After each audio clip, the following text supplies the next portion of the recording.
ఇవాళ మీరు ప్రపంచ స్థాయిలో గమనించారు అనుకోండి, ఒక దేశానికి ఇంకొక ప్రముఖ నాయకుడు వస్తున్నప్పుడు ఇతని బాడీ లాంగ్వేజ్ ఎలా ఉంది, ఇతని యొక్క ఐ కాంటాక్ట్ ఏమిటి, ఇతను ఎవరితో ఎలా మాట్లాడుతున్నాడు, దీనిని గమనించడానికి ప్రత్యేకమైన టూల్స్ ఉన్నాయండి, పరికరాలు ఉన్నాయి.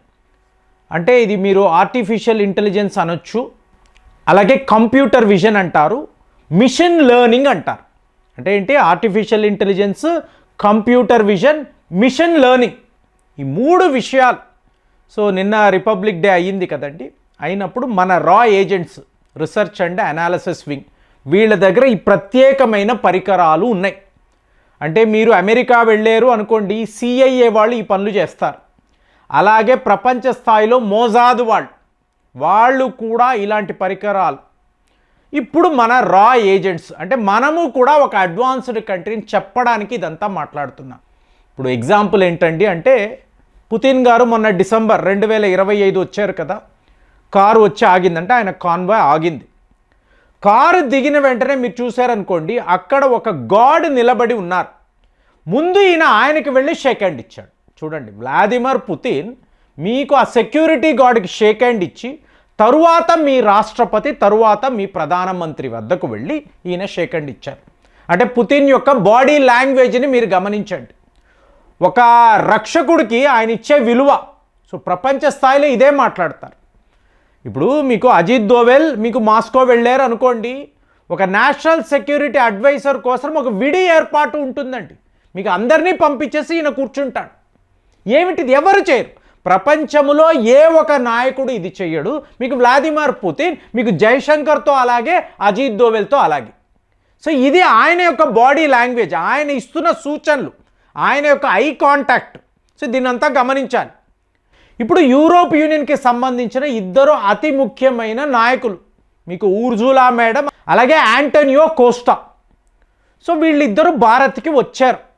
ఫ్రమ్ ద బిగినింగ్ నుంచి మీకు వాళ్ళు వీళ్ళని పరిశీలిస్తున్నారు. ఇప్పుడు మోదీ గారు ఇంకొక దేశానికి వెళ్తున్నారు అనుకోండి, ఈయనకి నచ్చితేనే అక్కడికి వెళ్తాడండి, లేదంటే సింపుల్గా ఆయన స్కిప్ చేసేస్తాడు. సో వెళ్తున్నప్పుడు ఫుల్ ఆఫ్ కాన్ఫిడెన్స్, మీకు ఎక్కడా కూడా బాడీ లాంగ్వేజ్లో మీకు వీక్గానో లేదా నాకు ఇష్టము లేదు, పొరపాటుగా ఇలాంటివి ఏమీ మీకు కనిపించవు. వెళితే 100% మీకు అక్కడ ఇవ్వడమే. పుతిన్ ఎలాగో మోదీ కూడా అలాగే. కానీ ఇప్పుడు వీళ్ళు యూరోపియన్స్ కదా. సో యూరోపియన్స్ అంటేనే మీకు డబల్ స్టాండర్డ్స్, హిపోక్రసీ ఉంటుంది.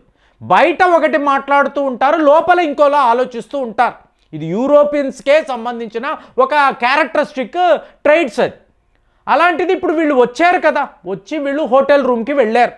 అప్పటి నుంచి కూడా వీళ్ళ మీద మనం నిఘా పెట్టాం. వీళ్ళు ఏం చేస్తారు, వీళ్ళ బాడీ లాంగ్వేజ్ ఏమిటి. మీకు ఊర్జులా మేడం అనండి, అలాగే యాంటోనియో కోస్టా, వీళ్ళు ఇద్దరు ఎలా ప్రవర్తించారు అంటే, సెక్యూరిటీ వాళ్ళ నుంచి, ప్రోటోకాల్ ఆఫీసర్స్ నుంచి, మంత్రులు, మోదీ గారు దాకా చూస్తే మీ అవసరము మాకు చాలా చాలా ఉంది అంటే, మీరు ఆర్టిఫిషియల్ ఇంటెలిజెన్స్ ద్వారా వీళ్ళ బాడీ లాంగ్వేజ్ను స్కాన్ చేయగలరంటే, వీళ్ళ హావభావాలను క్యాప్చర్ చేయగలరు, వీళ్ళ ఐ కాంటాక్ట్ని మీరు చూడగలరు. వీళ్ళు ఎలా మాట్లాడుతున్నారు, ఒక్కొక్కసారి మాట్లాడరు, కానీ వీళ్ళు ఇస్తున్న సూచనలు, వీటిని బట్టి వీళ్ళ యొక్క ఉద్దేశం ఏమిటి, వీళ్ళ మోటివ్ ఏమిటి, వీళ్ళు జెన్యూన్ వీళ్ళను నమ్మి మనం ఈ పనులు చేయొచ్చా, లేదా అపాయింట్మెంట్ ఇవ్వడము కూడా వేస్ట్ కదా. సో ఇన్ని విషయాలు చెప్తున్నా కదా, ప్రపంచంలో ఒక 2-3 దేశాలు మాత్రమే ఈ రకంగా వాళ్ళ బాడీ లాంగ్వేజ్ని క్యాప్చర్ చేయగలరు. సో ఇప్పుడు ఏం చేశారు, వీళ్ళు హోటల్ నుంచి బయటికి వస్తున్నారు, చాలా చాలా రిలాక్స్డ్గా ఉన్నారు, చాలా పాజిటివ్గా ఉన్నారు. అమ్మయ్య, ఒక మంచి ప్లేస్కి వచ్చాము, ఇది ఒక అద్భుతమైన ఈవెంట్, ఇందులో మనల్ని వీళ్ళు స్వాగతించారు, చాలా చక్కగా చూసుకుంటున్నారు, వీళ్ళ అతిథి మర్యాదలు అద్భుతంగా ఉన్నాయి. ఈ భావన వీళ్ళ బాడీ లాంగ్వేజ్లో కనిపించినట్టుగా మీకు వాళ్ళు ఒక రిపోర్ట్ ఇచ్చారు. సో దానిని బట్టి ఏంటి, భారత్తో అవసరము కాదు, మేము చాలా జెన్యూన్గా ఉన్నాం, మేము మీ న్యాచురల్ ఫ్రెండ్స్. ఒకప్పుడు లేరండి. మీరు ఇంగ్లాండ్ నుంచి ఒక అధికారి వస్తున్నాడు, లేదా ఫ్రాన్స్ నుంచి వస్తున్నాడు అంటే వాడు తన పెత్తనాన్ని చూపించాలి, అంటే తన ఆధిపత్యాన్ని చూపించాలనేటట్టు. ఇప్పుడు మీకు ఇక్కడ ఇదే రిపబ్లిక్ డేలో అమెరికా యొక్క రాయబారి ఉన్నాడు, సర్గియో గోర్, వాడిని చూడండి మీరు. ఏమిది పెద్ద ఈవెంట్, మేము చెయ్యందా, మేము చూడందా, ఏంటి పెద్దగా, ఇలా ఇతని లాంగ్వేజ్. వీళ్ళు ఇద్దరిని చూశారు అనుకోండి, చాలా కామ్గా ఉన్నారు, ఎక్కడ ఎటువంటి ప్యానిక్ సిచ్యువేషన్ లేదు. అలాగే లాస్ట్ మినిట్ బ్రీఫింగ్ అంటారండి, ఇలా జరిగింది, మన వెంటనే ఇలా చెయ్యాలి, అలా చేయాలని వీళ్ళ అధికారులకు చెప్తారు. ఏమీ జరగలేదు, కూల్గా హోటల్ నుంచి బయటికి వచ్చారు, వాళ్ళ కాన్వాయ్ ఎక్కారు, నేరుగా వెన్యూ దగ్గరికి వచ్చారు, కామ్గా కూర్చున్నారు. నెక్స్ట్ లెవెల్లో చూశారు అనుకోండి, మీ మిలిటరీ ఫోర్స్ వస్తుంది, మీ మిలిటరీ పవర్, వాళ్ళ వాహనాలను కూడా వాళ్ళు ప్రదర్శించారు. కానీ ఇక్కడ ఏంటంటే భారత్ యొక్క సుదర్శన చక్రం, అలాగే బ్రహ్మోస్ ఆకాశ్ మిజైల్ సిస్టమ్, మీకు పినాకా మల్టీ బ్యారల్ సిస్టమ్స్, ఇవి వస్తున్నప్పుడు వీళ్ళు ముందుకు వచ్చారు. అంటే తమ బాడీని వీళ్ళు ముందుకు, ఇద్దరు కూడా ఇలా ముందుకు వచ్చి క్యూరియస్గా చూడడం కాదు, ఈ భారత్ యొక్క మిలిటరీ పవర్ ఏమిటి, మన దేశంలో మనం ఎలాంటి ఆయుధాలు వాడుతున్నాము, వీళ్ళ వద్ద ఉండే ఆయుధాలు ఏమిటి. ఖచ్చితంగా S-400 అయితే ఉండదు కదా, ఉండే ఛాన్సే లేదు. బ్రహ్మోస్ అయితే ఇంపాసిబుల్. సో మీకు అంత వేగంగా వెళ్ళే ఒక మిజైల్, మొన్న వాళ్ళు ఆపరేషన్ సింధూర్లో ఏమైందో కూడా చూశారు. ఓహో, ఇది చాలా చాలా శక్తివంతమైన దేశము, వీళ్ళ వద్ద ఉండే ఆయుధాలు, వెపన్స్ అనేవి వెరీ వెరీ పవర్ఫుల్. అంటే మనము సేఫ్ హ్యాండ్స్లోనే ఉన్నాం. ఒక 30 ఏళ్ల క్రితం లేదండి, భారత్ అంటే చిన్న చూపు, తక్కువగానే చూసేవారు.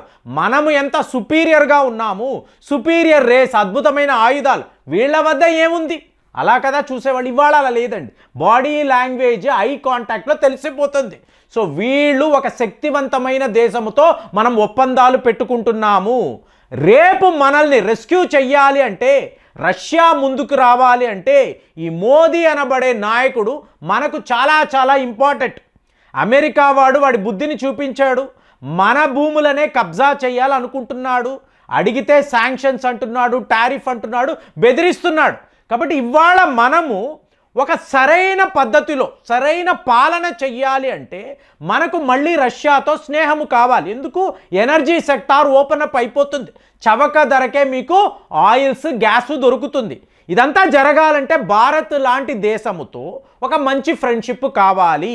ఇదే వీళ్ళ భావన అండి. కామ్గా we are in the safe hands. అలాగే మీకు కల్చరల్ ఈవెంట్స్ స్టార్ట్ అయ్యాయి.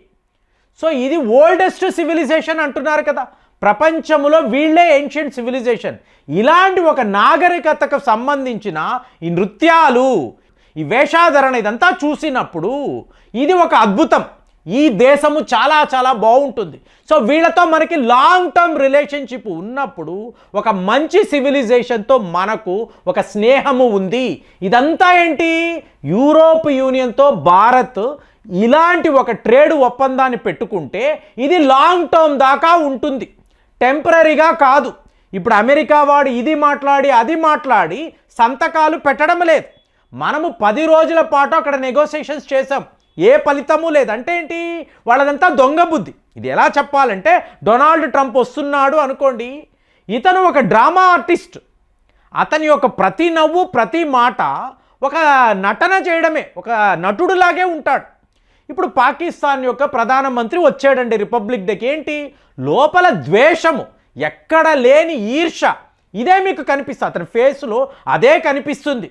వీళ్ళ దేశం నుంచి మేము విడిపోయాము, మేము ఇంతలాగా ఇలా డౌన్ఫాల్ అయ్యాము, వీళ్ళు మాత్రం ఇంత గొప్పగా ఉన్నారు, ఈ ఫీలింగ్ కనిపిస్తుంది. కానీ యూరోప్ యూనియన్ నాయకుల్లో మాత్రము మనము వీళ్ళతో స్నేహము చేయడము, ఈ ఒప్పందాలు చేసుకోవడము మనకు చాలా మంచిది, ఇది లాంగ్ టర్మ్గా ఉండాలని వాళ్ళు కోరుకున్నారనేది వాళ్ళు ఇచ్చిన రిపోర్ట్. సో మోడర్న్ టెక్నాలజీని, ఆర్టిఫిషియల్ ఇంటెలిజెన్స్ని మనం ఏ లెవెల్లో వాడి వాళ్ళ యొక్క బాడీ లాంగ్వేజ్ని, హావభావాలను మనం గుర్తిస్తున్నామని చూడండి. ఇంత అడ్వాన్స్డ్ టెక్నాలజీ మనం వాడుతున్నామంటే భారతదేశాన్ని మీరు ఎలా చూస్తున్నారు? కామెంట్స్లో రాయండి. మళ్ళీ వచ్చే వీడియోలో కలుద్దాం. జై హింద్.